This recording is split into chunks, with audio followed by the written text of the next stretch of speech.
இன்றே டவுன்லோட் செய்து உங்கள் ஃபேவரட் ஷோக்களை என்ஜாய் பண்ணுங்க. நான் என்ன டேட்ட மைண்ட்ல வச்சிருந்தனோ அதே டேட்ட நீங்களும் கரெக்ட்டா சூஸ் பண்ணிருக்கீங்க.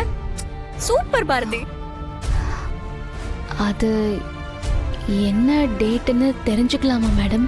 செப்டம்பர் 11ஆம் தேதி எனக்கும் ஆதிக்கும் கல்யாணம்.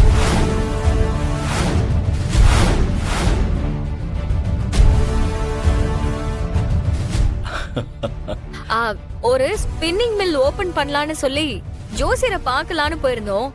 அவர் என்னடானா ஏன் ஜாதகத்தை பார்த்துட்டு எனக்கும் ஆதிக்கும் நடுவுல இருந்த தோஷம் எல்லாம் போயிடுச்சு, அதனால அடுத்த மாசத்துக்கு அப்புறம் எப்ப வேணும்னாலும் கல்யாணம் பண்ணிக்கலான்னு சொல்லிட்டாரு. அப்புறம் அவர்தான் முகூர்த்த டேட்டை குறிச்சு கொடுத்தாரு. அதுல ஒரு டேட்டை தான் இப்போ நீங்க பிக்ஸ் பண்ணிருக்கீங்க.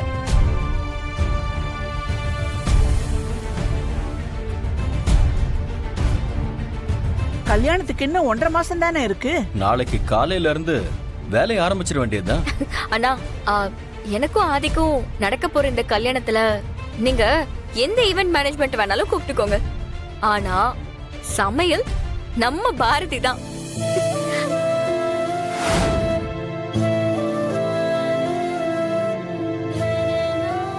நீயே சொன்னதுக்கு அப்புறம் அதுக்கு மறுபேச்சே கிடையாது. பாரதி, உங்களுக்கு ஓகே தானே?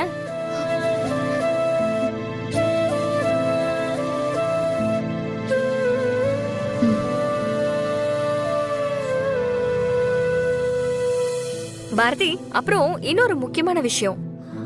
என்னோட கல்யாணத்துக்கு தேவையான என்னோட ட்ரெஸ்ல இருந்து ஜுவல்ஸ், ஹேர் அக்சசரிஸ்னு எல்லாத்தையுமே நீங்க தான் சூஸ் பண்ணி கொடுக்கணும். அதுக்கு என்ன மேடம், பண்ணிட்டா போச்சு.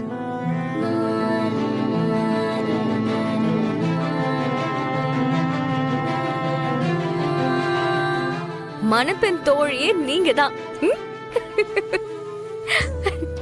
உங்க கண்ணு முன்னாடிதான் ஆதி என் கழுத்துல தாலி கட்டுவாரு. மித்ரா, இந்த விஷயத்தை ஆதி கிட்ட சொல்லிட்டியா? இன்னும் இல்ல அண்ணி. நைட்டு அவர்கிட்ட சர்ப்ரைஸா சொல்லிடுறேன்.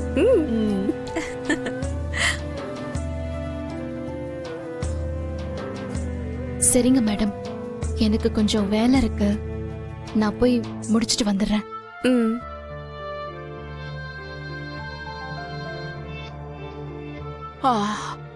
எனக்கும் மாத்திரை போட்டது தூக்கம் வருது, நானும் போய் படுக்கிறேன். அம்மா இரு, நானும் வரேன். வா, பாத்து போ.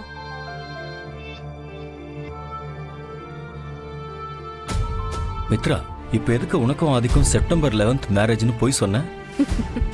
அப்பதானே இந்த 1.5 மாசமும் அந்த பாரதி அழுதுகிட்டே இருப்பா. எனக்கு ஏன் சந்தோஷத்தை விட பாரதியோட கஷ்டம் தான் முக்கியம்.